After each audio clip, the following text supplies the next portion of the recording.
오늘은 로마서 마지막 장에 왔습니다. 16장에 바울의 문안을 주로 많이 썼습니다. 오늘 긴 본문을 읽었는데요. 로마 16장보다 더 초대교회의 모습을 잘 보여줄 수 있는 그런 장면은 다른 성경에 없습니다. 이제 사도행전에 좀 있고 이것저것을 살필 때 우리가 알 수 있는 것이 좀 있지만은 로마서 16장은 굉장히 우리에게 좋은 초대교회의 아름다운 모습을 그림처럼 우리에게 보여주고 있습니다. 첫째로는 이제 이 문안 중에서 이제 마지막으로 편지를 마무리하는 과정이니까 로마에 있는 성도들에게 문안을 하는 거예요. 먼저 알 것은 바울 사도는 사도행전에 로마에 간 것이 마지막이지 로마에 가서 교회를 세웠다는 말은 없습니다. 어떻게 해서 로마 교회가 세워졌는지는 모르죠. 그러나 어쨌든 로마의 마지막에 28장에는 방문을 했습니다. 그러나 그때는 이미 주 예수의 몸이었고 제한적으로 활동할 수밖에 없었습니다. 먼저는 이제 1절부터 읽겠습니다. 내가 겐그레아 교회의 일꾼으로 있는 우리 자매 베베를 너희에게 천거하노니 너희가 주 안에서 성도에 합당한 예절로 그를 영접하고 무엇이든지 그에게 소용되는 바를 도와줄지니 이는 그가 여러 사람과 나의 보호자가 되었습니다. 이제 여기서 우리가 볼 수 있는 것은 사도들과 당시의 성도들과의 관계에서 얼마나 그들이 따뜻하고 친밀하고 다정다감하게 서로 관계를 갖고 있었는가 하는 것을 볼 수가 있습니다. 베베라고 하는 자매를 이제 겐그레아 교회의 일꾼이라고 했는데 이것이 헬라어로는 디아코노스, 오늘날로 말하면 집사라는 말입니다. 그런데 그것이 여집사를 표현하는 말인지 아니면 그냥 교회를 섬기는 디아코노스라는 말은 집사라고 번역도 되지만은 그냥 사역자 혹은 섬기는 자 이렇게도 번역이 돼서 사실상 집사라고 완전히 그렇게 번역하는 것은 약간의 무리가 있습니다. 그리고 디모데전서 3장을 보면 장로와 집사를 얘기할 때 거기에 여집사를 얘기한 것은 없어요. 그래서 초대교회는 여자분들을 갖다가 집사를 공식적으로 임명한 것을 우리는 찾을 수는 없습니다. 그러나 여기에 베베라고 하는 자매가 어쩌면 여집사였을 것이다. 그리고 혹은 독신이었을 것이다. 그렇기 때문에 교회를 위해서 온전히 자신을 드린 그런 사람이기 때문에 여기서 일꾼이라고 표현했고, 그리고 이제 오늘날 어떤 사람들은 초대교회에도 이렇게 혼자 되고 교회만 섬기는 사람을 집사로 칭한 것 같다라고 얘기하는 학자들도 있습니다. 그러나 어쨌든 교회를 위해서 수고한 사람이면 틀림없고 바울은 여러 사람과 나의 보호자가 된 사람이었다 이렇게 표현했습니다. 그러니까 보호자라고 하는 말은 이 구절에만 나오는데 이제 어쨌든 여러 면에서 물질적으로든 여러 면에서 좀 이렇게 참 보호자처럼 돌봐주는 그런 후견인처럼 이런 사람이었다라는 얘기입니다. 그런데 그런 자매가 겐그레아의 교회에서 섬겼는데 로마에 갈 일이 있어요. 로마를 방문할 때 바울은 이 자매를 갖다가 로마 교회 성도들에게 천거를 하면서 잘 좀 영접해 줘라. 그리고 뭐가 필요한 게 있으면 좀 도와줬으면 좋겠다. 그가 나에게 이런 사람이고 여러 성도들도 나처럼 그 자매로부터 돌봄을 받은 사람이다. 이렇게 표현한 것이에요. 자매들은 형제들보다 남자보다 여자 형제보다 자매는 어쨌든 배려심이나 동정심이 더 큽니다. 남자들은 좀 강한 면은 있고 어떤 면에서 섬세한 면이나 배려심이나 동정심에 있어서는 좀 부족합니다. 그런 부분이 부족하다고 해서 그걸 탓할 것은 없습니다. 그러나 장점이 또 있으니까 남자들은, 형제들은. 그러나 어쨌든 이 자매의 경우, 이 여자의 경우에 교회에서 특별한 그 섬김의 방면이 있다. 매우 중요하다. 그리고 그것은 주 예수님 계실 때도 누가복음에 보면 8장이쯤 되겠죠. 여러 자매들이 예수 그리스도를 물질로 도왔다. 뭐 수산나, 뭐 요한나, 뭐 여러 헤롯의 청지기, 뭐 수산나 이런 사람들 있잖아요. 마리아 이런 사람들이 물질로 도왔다. 이런 말 특별히 있습니다. 그래서 그런 어떠한 특징이 있어서 참 교회를 도운 사람이 로마에 갈 때 바울은 로마의 성도들에게 잘 합당한 예절로 영접을 해주고 그에게 소용되는 바가 있다면 좀 도와달라 이렇게 천거를 하는 말이 첫 번째입니다. 두 번째는 3절부터 5절에서 브리스가와 아굴라를 얘기합니다. 브리스가 아굴라 여러분들 이제 이름을 많이 나오니까 성경에 아실 겁니다. 사도행전 18장, 19장 이때쯤 고린도에 있을 때 바울이 고린도에 있을 때 업이 같아요. 같이 직업이 그 텐트를 만드는 그런 일을 했던 사람이고 그러다 보니까 만나서 바울에게서 배우고 참 좋은 동역자가 되온 부부입니다. 근데 여기서 아굴라가 남편이고 브리스가가 부인인데 브리스가를 먼저 이름을 썼다는 얘기는 부인이 좀 더 남편보다는 섬기는 일에 여러 가지로 적극적이었다 이렇게 볼 수가 있겠습니다. 그리고 어떤 곳에 보면 아굴라를 먼저 쓴 곳도 있습니다. 너희가 그리스도 예수 안에서 나의 동역자들인 브리스가 아굴라에게 문안하라. 문안을 하는 거죠. 그러니까 브리스가 아굴라는 한때는 고린도에서 같이 누구하고 바울하고 있었고 또 에베소에서도 언젠가 보낸 적이 있고 그러나 지금 현재는 로마에 있습니다. 로마에 있는데 이 브리스가 아굴라에 문안하라고 하면서 바울이 뭐라고 하냐면 저희는 내 목숨을 위하여 자기의 목이라도 내어놓았나니 나뿐 아니라 이방인의 모든 교회에도 저희에게 감사하느니라. 이거는 바울 사도가 어느 때인가 무슨 일로 인하여서인지 목숨을 잃을 뻔한 그런 적이 있었을 수 있습니다. 그런데 이 아굴라와 브리스가는 그 바울 사도를 보호하기 위해서 지키기 위해서 자기의 목숨들을 내놓았다 이런 표현이 있습니다. 그러니까 쉽게 말하면 바울이 위태할 때 왜 위태했는지는 모르죠. 그러니까 아버지는 유대인들이 공격을 했을 수도 있고 여러 가지 상황이 있었는데 그때 이들은 자기의 몸들을 버려서라도 자기 목숨을 버려서라도 바울은 지켜야겠다 이런 마음으로 바울을 구조해 준 적이 있다. 이 얘기를 이제 바울 사도가 하면서 자기의 목이라도 내어놓았나니 이건 이제 했단 얘기예요. 과거니까 나뿐 아니라 이방인의 모든 교회도 감사한다. 그러니까 나도 감사하고 그들에게 또 이방인의 많은 이방 세계의 교회를 세웠잖아요. 바울이 그 교회들이 사도 바울이 생존할 수 있도록 그렇게 도움을 준 그 아굴라 브리스가 아굴라 가정에 그들이 모두 감사한다 이렇게 표현하면서 그에게 문안하라 이렇게 말을 했습니다. 또 5절에 보면 저희 교회에게도 문안하라. 이 아굴라 브리스가는 그 가정을 열어서 로마의 성도들이 많이 모이게 했습니다. 그것을 갖다가 교회라고 표현을 했습니다. 저희 교회에게도 이게 원문을 보면 저희 집에 있는 교회입니다. 그러니까 이 브리스가와 아굴라는 어디에 가든지 뭐 고린도에 있을 때는 고린도에서 또 에베소에 있을 때는 에베소에서 여기에 지금 로마는 로마에서 가는 곳마다 집을 열어서 그곳에서 교회가 모이게 했다 그 소리예요. 저희 교회에게도 문안하라. 나의 사랑하는 에베네도에게 문안하라. 저는 아시아에서 그리스도께 처음 익은 열매니라.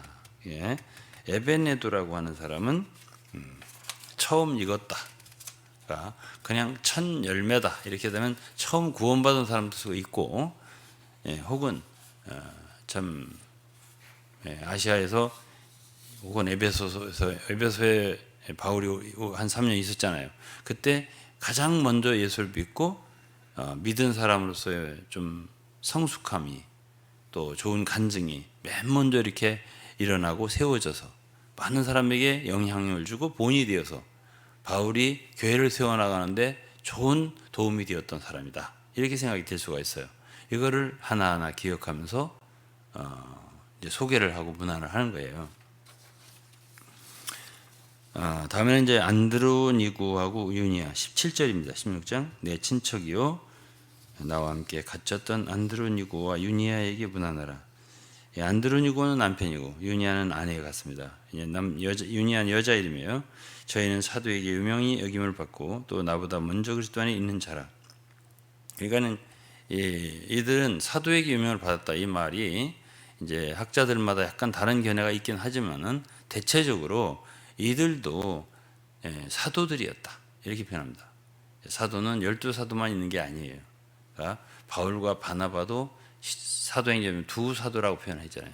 그러니까 바나바도 사도고 바울도 물론 사도고 이렇게 되니까 12사도만 있는 건 아니고 그 이외에 바울, 바나바 이외에도 우리가 알지 못하는 사람들 가운데 당시 초대교회는 사도들이 존재했었다. 이렇게 우리가 알 수가 있고 그러나 그들 가운데도 사도들 가운데도 유명히 여김을 받은 사람들이었다. 그러니까 사도들 가운데는 그렇게 한다면 장로와 집사는 여자가 초대교회에 없었어요. 분명히 세운 게 없습니다. 예루살렘 교회도 7 집사를 세울 때 여자는 없었거든요. 여자를 세운 건 없어요. 그러나 사도들이라고 표현할 때는 여기에 유니아라고 하는 사람이기 때문에 여자도 자매도 주님의 보내심을 받아. 사도라는 건 어떤 계급이 아니에요.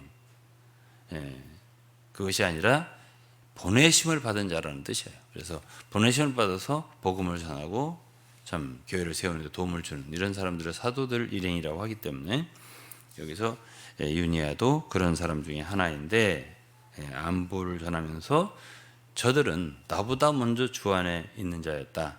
먼저 바울보다 먼저 예수를 믿었다. 그러니까 오래된 것도 주 안에서 오래된 거 있잖아요. 먼저 된 자, 먼저 구원받았어요. 그것도 의미가 없는 건 아니다. 교회만 오래 다녔으면 뭐하냐. 그런 소리 함부로 하면 안 돼요. 그래서 오래 믿었으면 참 세월이 오래됐어요. 믿은 자가. 그러면은 나보다 오래됐다잖아요. 5년, 10년 오래됐단 말이에요. 그러면 거기에는 뭔가가 있어요.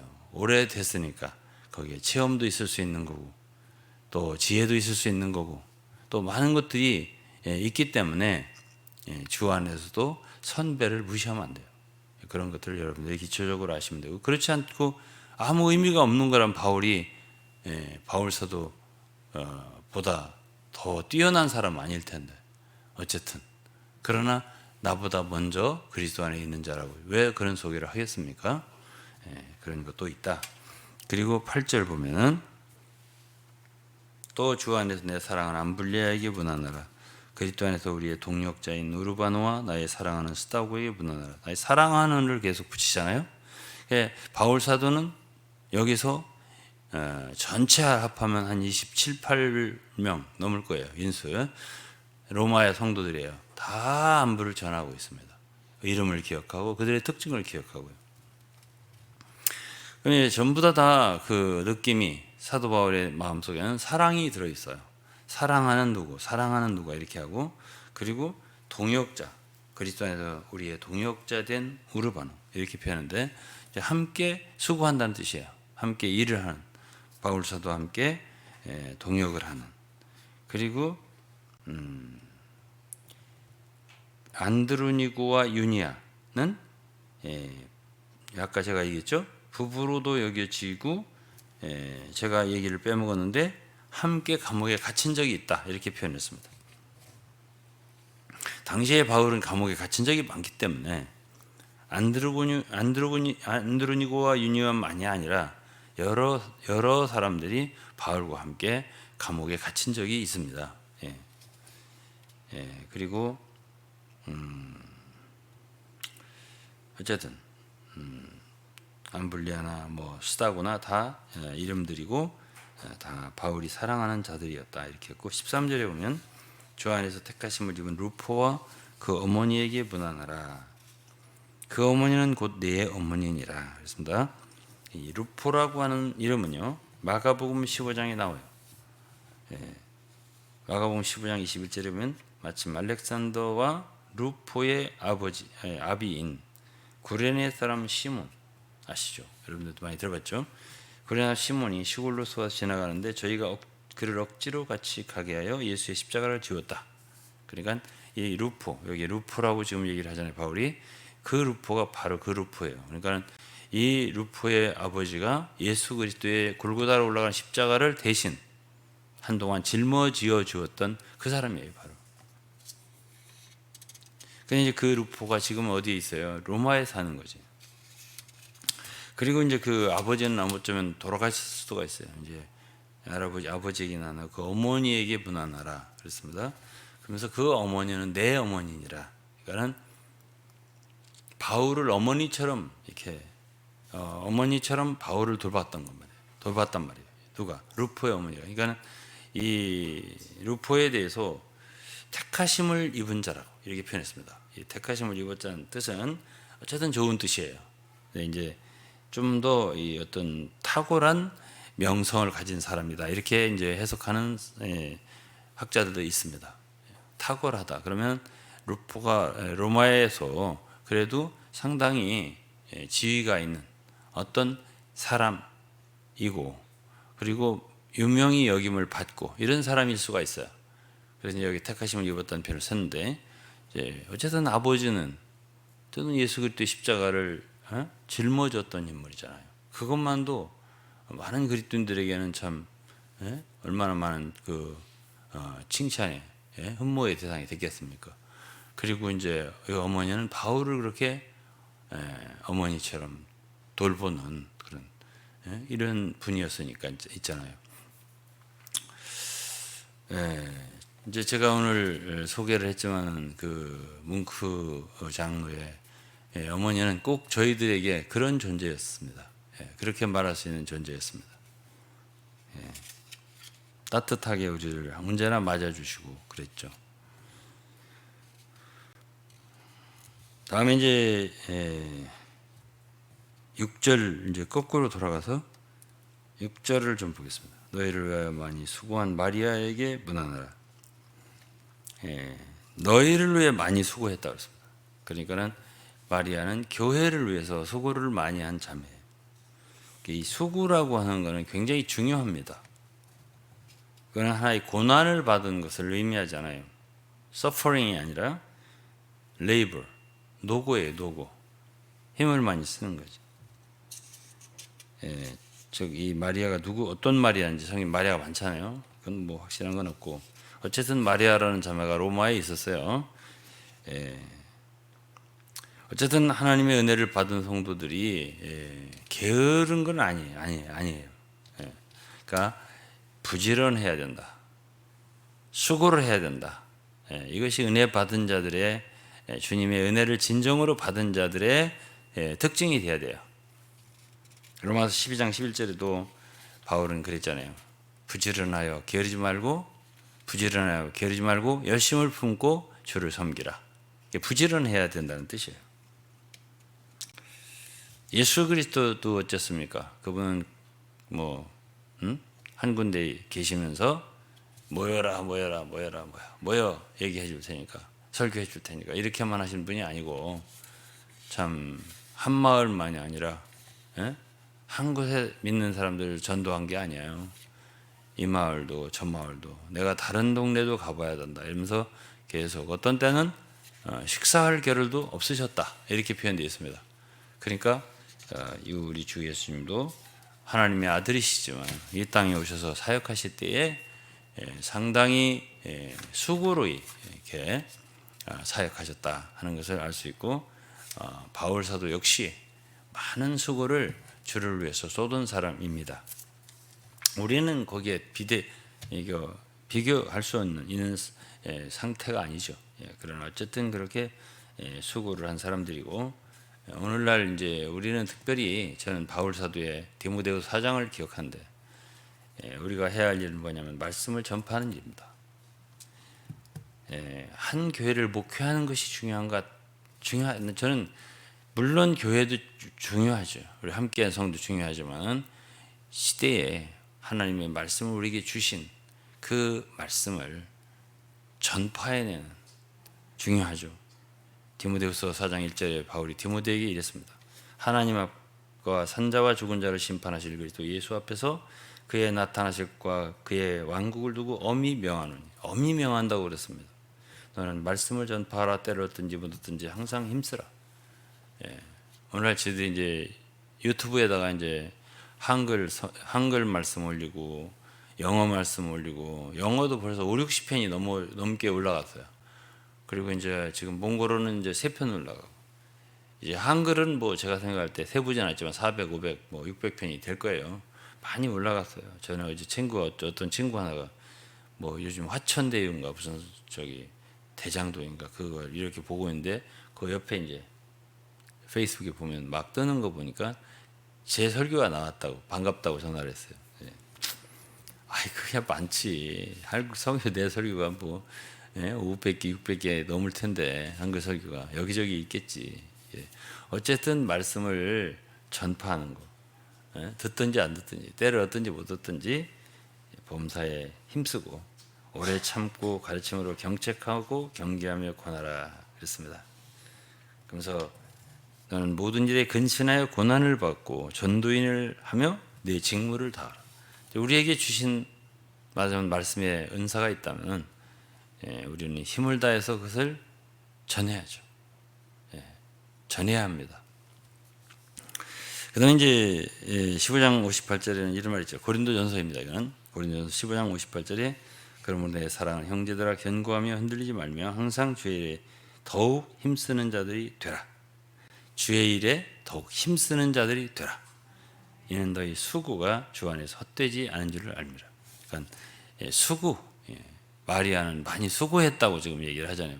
바울이 많이 수고한 마리아, 이렇게 많이 수고한 것이 기억이 되는 거예요. 주님 앞에. 넌 너무 고생한다 이런 생각하면 안 돼요. 수고하는 건 너무 귀한 거예요. 주님을 위해서. 또 16장 10절에는 그리스도 안에 인정을 받은 에벨레에게 문안하라. 그렇습니다. 인정받는 것도 중요해요. 교회 수고해서 뭐 재정이면 재정, 뭐 방송이면 방송, 찬양이면 찬양, 뭐 섬기는 일이면 섬기는 일로 또 예배에 참석하는 자체도 중요해요. 왔다 안 왔다 하는 인정이 안 돼 이렇게 하면. 어떤 사람 믿을 수가 있어야 돼요. 이렇게 인정이 되는 거 있잖아요. 교회에서 인정이 되는 거, 사도들 눈에도 인정이 되는 거 있을 거 아니에요. 바울이 이 로마서 16장은 이름을 썼잖아요. 교회에서 인정이 되고, 참 교회에서 수고를 많이 한 것이 인정이 되고, 그렇게 알려지고, 이런 모든 이야기가 성경인데, 성경은 하나님의 말씀입니다. 그러면 하나님의 생명책이 기록됐을 거 아니에요. 생명책이 있을 거 아니에요. 심판할 때는 생명책이 있을 거 아니에요. 그러면 그 이름들이 생명책에 있는, 빌립보 4장에 있는 거예요. 그러면 그 생명책에 기록된 그들의 모든 행적이 지금 로마서 16장에 있는 모든 이런 이야기하고 많이 다르지 않을 거예요. 같은 걸 거예요. 하나님 말씀이라고 하는데 성경이. 그러면 이 시대에도 마찬가지라고 저는 생각을 해요. 그래서 여러분들의 모든 참 일생의 봉사, 일, 이런 모든 것들이 다 기록이 되고 있습니다. 다 참 이렇게 사도들이 이렇게 성경을 쓴 것처럼 주님 앞에서도 기록이 된다. 얼마나 중요한 거냐. 제가 이제 이렇게 말씀을 드리는 거죠.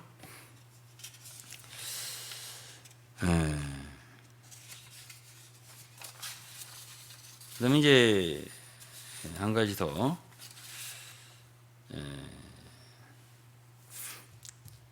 이 로마 16장에 보면은 교회의 모임이 로마에 모일 때에 로마에 교회가 있었잖아요.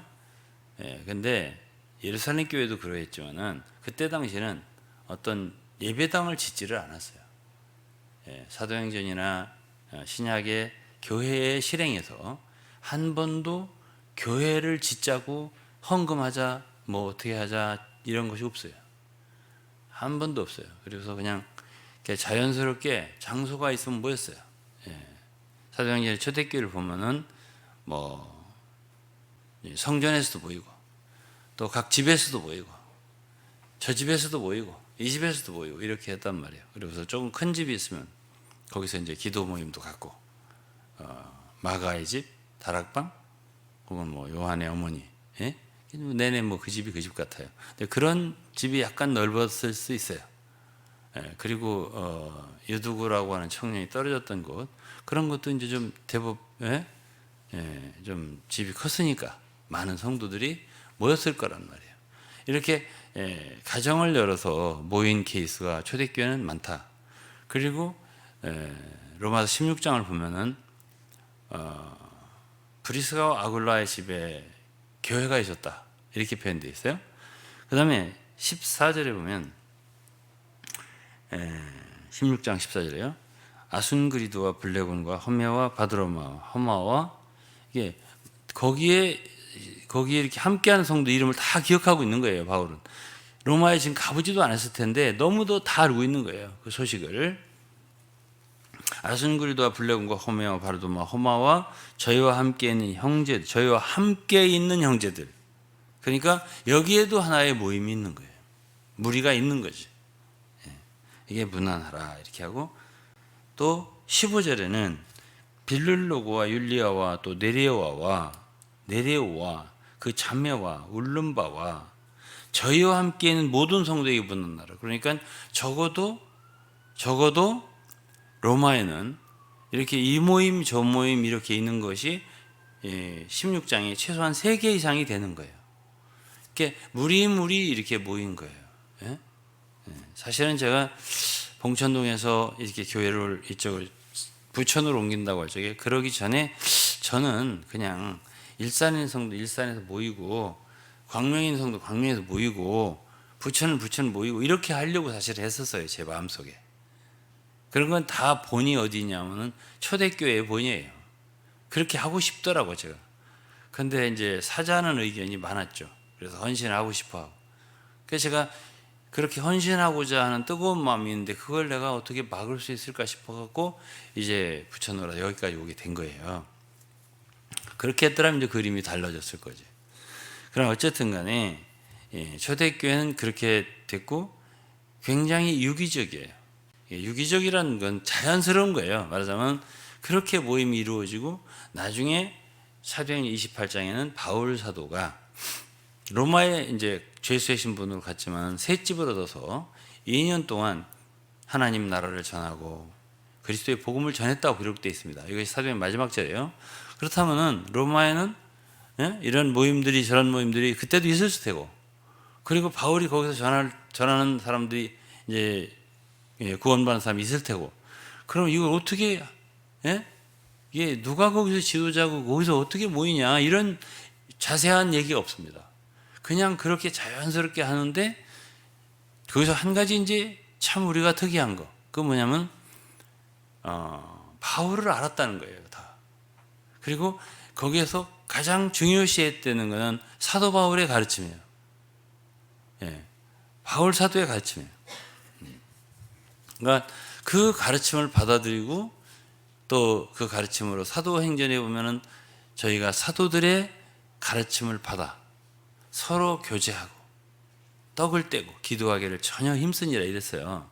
그러니까 당시에는 초대교회들이 사도들이 누군가 주님의 말씀을 주님께서 친히 부탁한 사람들이 누군가 이거를 너무 잘 알았던 거예요. 그러니까 그런 것에 대해서 그 성도들은 우리는 바울 사도의 말씀을 받아서 정말 그 진리에 서야 되겠구나. 또 그 말씀을 가지고 우리가 모두가 다 그곳에 여기저기서 모이지만은 다 하나가 되고 바울 사도의 이러한 친밀한 안부를 다 받을 수가 있었던 거예요. 따로따로 모이지만. 제가 그런 것에 대해서 가장 가까운 그림을 본 데가 이탈리아예요. 가장 가까운 그림. 로마서가 어디입니까? 바로 이탈리아잖아요. 로마잖아요. 저희들이 처음에 선교한 곳이 로마예요. 이탈리아 들어가서. 그 다음에 나폴리를 갔지. 이렇게 된 거예요. 그래서 나폴리를 보니까는 초대교회의 모습이 남아있어요. 여러 가지가 남아있어요. 여기저기서 모이지만 다 알아요. 서로서로. 그리고 저희들이 가면은 초청을 해요. 그리고 이제 선교사들이 일단 하나님의 말씀을 보내심을 받은 사람이라고 생각을 하니까 그런지 일단 받아들여요. 근데 아니다 싶으면 다음 초청을 안 해요. 하나님의 말씀을 갖고 다니는 사람이다. 주님이 보내신 종이다 싶으면 계속 초청을 해요. 그리고 말씀을 배우고 싶어 해요. 제가 나폴리에 가서 사역을 시작한 것도 복음을 전해서 교회를 세운 게 아니에요. 거기에 한 무리의 사람들이 있었는데 이들이 우리의 말씀을 듣더니 한 일주일이 지난 다음에 우리가 떠날 때 대합실에 나와서 이제 기차를 타고 이제 로마로 떠날 때 대합실에까지 마중을 나와서 그 과정에는 좀 어려웠어요. 이들이 자꾸 시험을 하더라고요. 여러 가지로. 진리에 대해서. 뭘 전하는가? 이걸 어떻게 생각하나? 저를 어떻게 하나? 그러니까 좀 얼굴이 붉어가지고 우리한테 온 적도 있어요. 난 그런 적은 없지만은. 그러나 어쨌든 이들이 떠날 때 이런 말을 하더란 말이에요. 저한테. 이게 처음이에요. 그것이. 뭐 한 25년도 넘었죠. 저희들이 잘 보았습니다. 그동안에. 그들은 이제 나를 형제라고 부르더라고요. 브라텔로 유 이렇게 불렀어요. 근데 헤어질 때 또 와주세요. 이렇게 표현하고 저희들은 말을 들은 게 아니라 삶을 봤습니다. 같이 이제 한 일주일 생활했잖아요. 뭘 하는 사람인가? 그런데 이렇게 표현해요. 저희의 부모 같습니다. 아비 같아요. 와서 도움을 주세요. 가르쳐 주세요. 이렇게 하더란 말이에요. 이제 그들만이 아니에요. 그들은 거기를 많이 갔죠. 그 뒤에. 참 가족처럼 됐죠. 다른, 나하고 접촉해보지 않은 다른 많은 모임이 나폴리에 있어요. 다 서로 알아요. 그리고 제가 가면 자꾸 오래요. 서로. 그래서 이제 이곳에 갔다가 저곳에 갔다가 나중에는 이거 어디를 가야지 자꾸 오라고 이곳저곳에서. 그 참 제일 말하자면 로마 16장에 가깝더라 그 말이에요. 그런 모습. 우리나라는 어떤 면에서 그런 모습이 없죠. 하나의 예배당이 있으면 그 목사님의 교회지. 예? 그 목사님만 가르칠 수 있지. 그렇잖아요. 예? 그래서 예배당을 지어놓으면은 예배당 그 안에 국한이 되는 그런 단점이 없는 건 아니에요. 예. 그러나 이제 어쨌든 당시에는 로마라고 하는 곳에 여러 모임들이 자연스럽게 모였다. 그러나 그들이 하나 된 것은 어떤 행정적인, 정치적인 어떤 사람들이 주도적인 어떤 힘을 갖고 있는 한 사람이나 두 사람, 몇 사람이 뭐 이렇게 해야 된다. 모여라. 돈 걷자. 헌금하자. 모금하자. 예? 뭐 구제 사업하자. 이렇게 한 게 없어요. 예. 그냥 안 보여요. 그러나 어쨌든 가르침에서 또는 말씀에서 그들은 다 이렇게 하나가 되고 한 영이 되고 참 한 사랑 안에서 이렇게 하고 있다는 걸 우리가 이 로마 16장에서 볼 수가 있어요. 그러면 우리가 교회라고 할 때에 지금 현재 이 지구상에 있는 우리가 보고 있는 교회가 본은 아니에요. 어디까지나 원형은 성경에 있는 거지. 성경에 있는 거예요. 성경에 있는 대로 우리가 가려면 그 거리가 너무 멀어요. 지금 볼 때. 예? 너무 멀다고요. 근데 이제 거기에 비교적 가깝게 하려고 하는 사람들을 제가 이탈리아에서 봤다 그 말이에요. 그게 내 간증이죠. 말하자면 그런 날이 올 수 있을까는 참 의심스럽습니다. 저도. 그 다음에 이제 16장 17절에 보면은 형제들아 내가 너희를 권하노니 너희 교훈을 거스려 분쟁을 일으키고 거치게 하는 자들을 살피고 저에게서 떠나라. 이 같은 자들은 우리 주 그리스도를 섬기지 아니하고 다만 자기의 배만 섬기나니 공교하고 아첨하는 말로 순진한 자들의 마음을 미혹하느냐.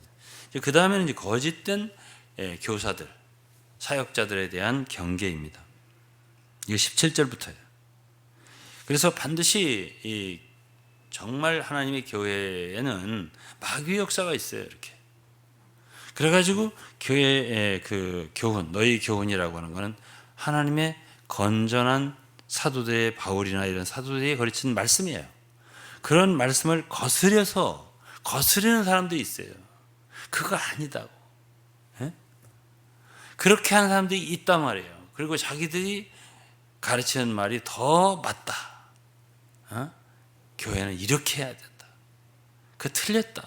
바울이 하는 말씀, 그 십자가 아니야. 이래야지 무슨 십자가야 지금. 이렇게 하는 사람이 있단 말이에요. 그러면서 분쟁을 일으키는 거죠. 원래는 로마의 교회가 하나예요. 한 마음과 한 뜻이에요.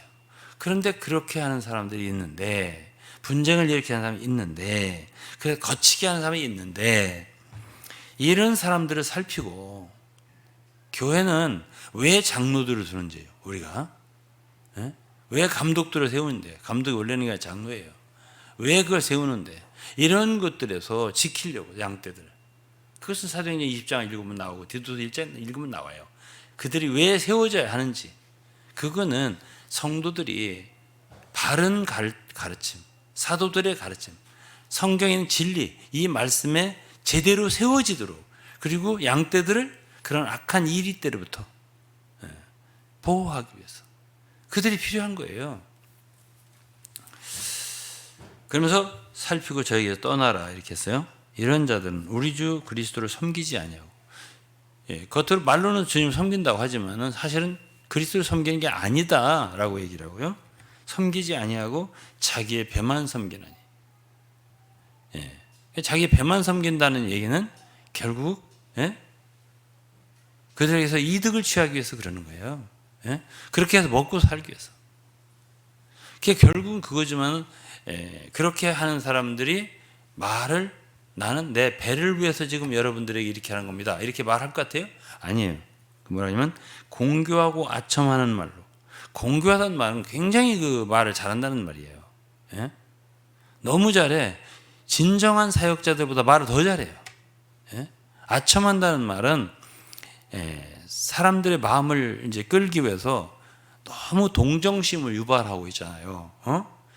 정말 뭐랄까요, 마음을 끄는 말을 이제 하는 그런 건데, 하나님의 말씀을 그냥 순전하게 하나님 앞에서 그리스도 안에서 진리를 가르치는 게 아니고 그 동기가 있는 거죠. 동기가 어떻게든 사람들의 마음을 자기에게 이끌려고 하는 마음이 있는 것이거든요. 그래가지고 순진한 사람들, 성도들이 순진한 게 반드시 좋은 건 아니에요. 그러니까 뱀같이 지혜롭고, 뭐같이 순결하라고 했죠? 비둘기같이 순결하고 뱀같이 지혜로워. 그러니까 참 비둘기같이 순결한 것만, 순진한 것만 있으면 안 돼요. 아, 이건 안 되는 거구나 하는 그런 분별하는 것도 있어야 된단 말이에요. 그런 순진한 사람들은 그런 사람 마음을 미혹하게 한다, 이런 얘기예요. 이런 경계를 바울 사도가 주고 있습니다. 그래서 19절에는 너희 순종함이 모든 사람에게 들리는지라. 순종함을 이제 원하죠. 이제 이런 악한 자들이 일어나면 바울 사도의 가르침, 이런 사도의 참 건전한 가르침이 가려지지. 이제 말하자면 그 말씀이 들어오는데 장애를 주잖아요. 그런 거짓 교사들이나 이런 사람들의 방해가, 그런 많은 악한 말들이 그러잖아요. 그러니까 여기서 바울 사도는 너희 순종함이 모든 사람에게 들리는지라. 그러므로 내가 너희를 인하여 기뻐하노니 너희가 선한데 지혜롭고 악한데 미련하기를 원하노라. 평강의 하나님이 사단을, 여기 사단이 나오잖아요. 이게 사단의 역사가 있는 거예요, 교회에. 그래서 이제 성도들 분별을 해야 돼요. 어떤 사람이 얘기를 하는데 그것이 정말 사랑과 겸손과 은혜와 감사와 이런 영인지, 아니면 그 속에 원망과 섭섭함과 또 울분과 이런 것이 속에서 이제 나오는 건지 이런 것들을 분별해야 되는데 뭐든지 동정해. 예? 뭐든지 동정해서 그래 맞아 이래가지고는 이제 거역에 참여하고 이렇게 하는 수가 있어요. 순진하니까 마음이 참아 불쌍하구나 안 됐구나 이러다가 이제 쏙 빠지는 거예요. 이런 것에 대한 분별이 있어야 돼요.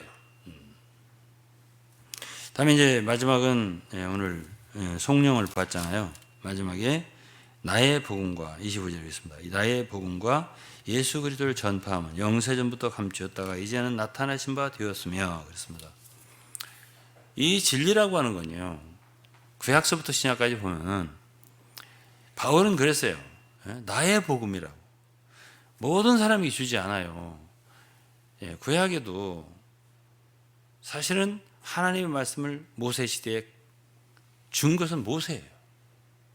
사실 모세 개인이에요. 그러나 이제 모세가 많은 백성들에게 다 얘기를 했고 함께 동역도 했고 하지만은 사실은 모세거든요. 그게 뭐 아론과 미리암과 다 했지만은 그들이 모세를 대적했을 때 비방했을 때 뭐라 했어요? 내가 너희들에게도 물론 나타나긴 했다. 그러나 다르다 모세하고. 너희는 꿈이나 환상이나 이런 걸로 했지만은 내 종 모세는 내가 직접 대면해서 말한 사람이다. 이렇게 말하잖아요. 물론 바울 사도도요.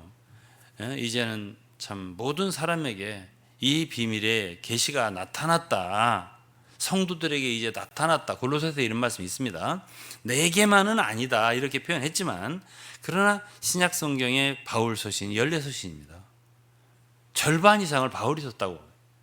그러니까 바울 사도에게 주님이 특별히 말씀을 주신단 말이에요.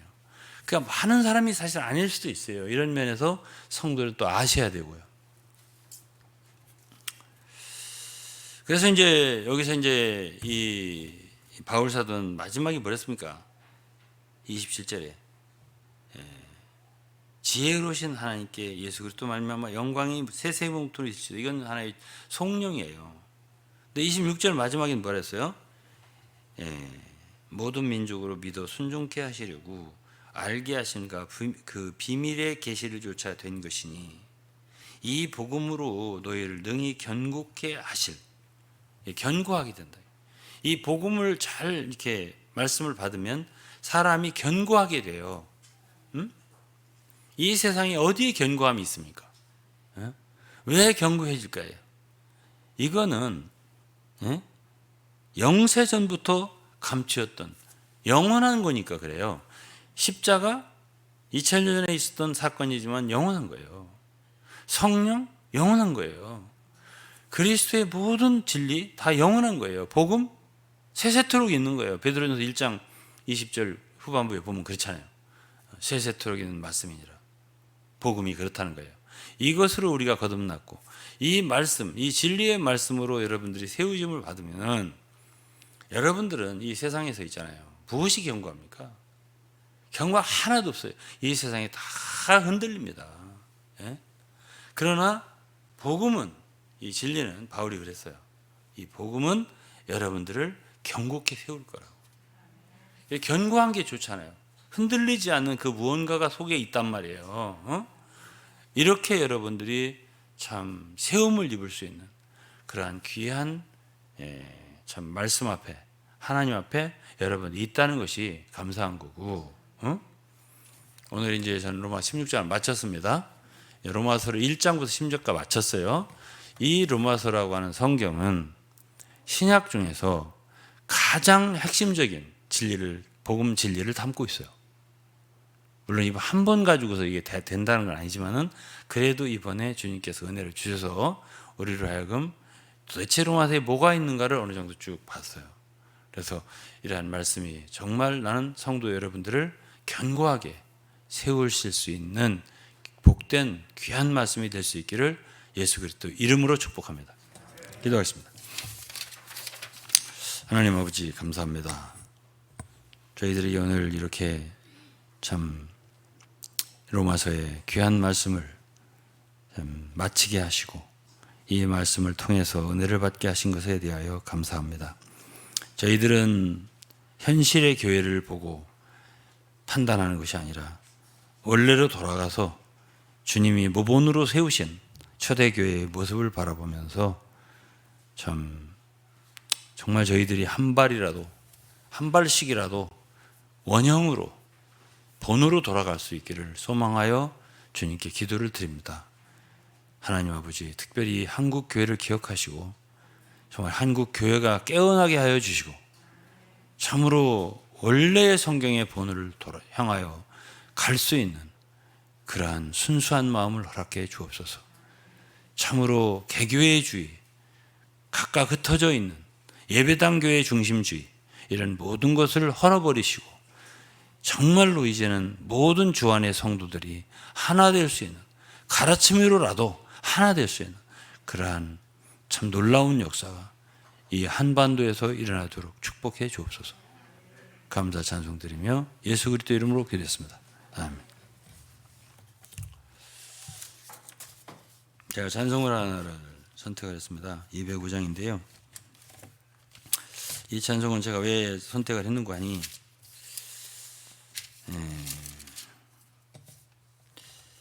어쨌든 로마 16장까지 마쳤잖아요. 그래서 이 말씀의 귀한 그 말씀의 하나님의 말씀의 진귀한 보배로움을 그래도 한번 노래하고 싶더라고요.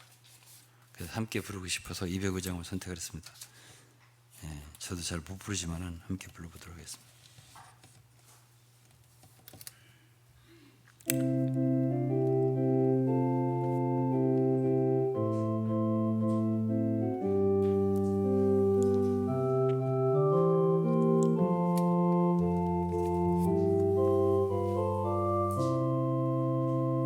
주 예수 크신 사랑을 말해 주시오.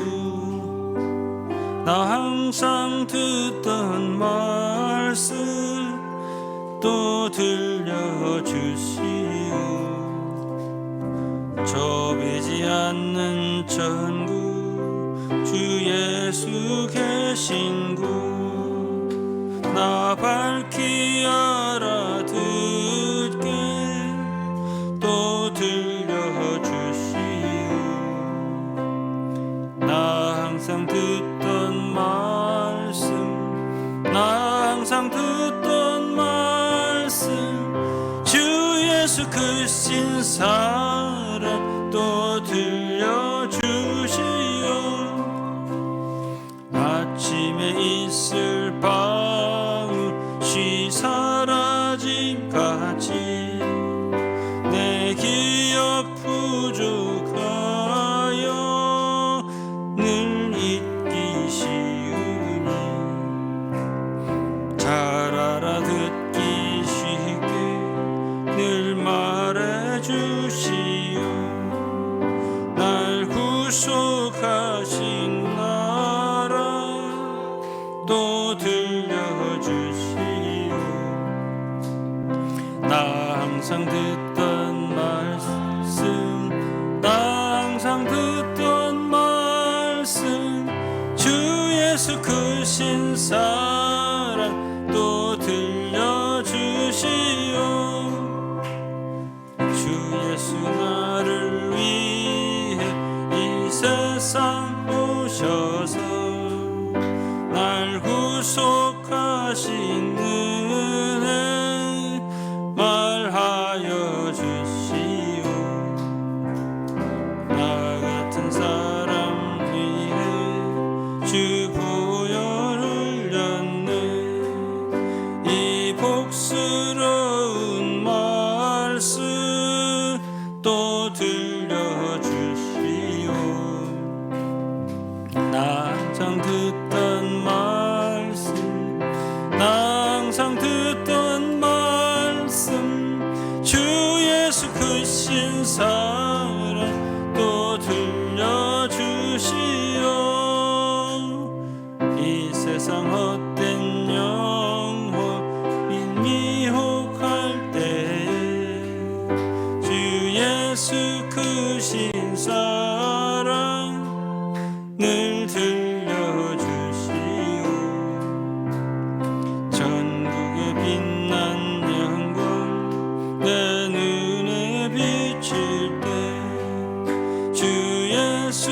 주신 사랑 또 들려주시오. 나 항상 듣던 말씀, 나 항상 듣던 말씀, 주 예수 크신 사랑 또 들려주시오.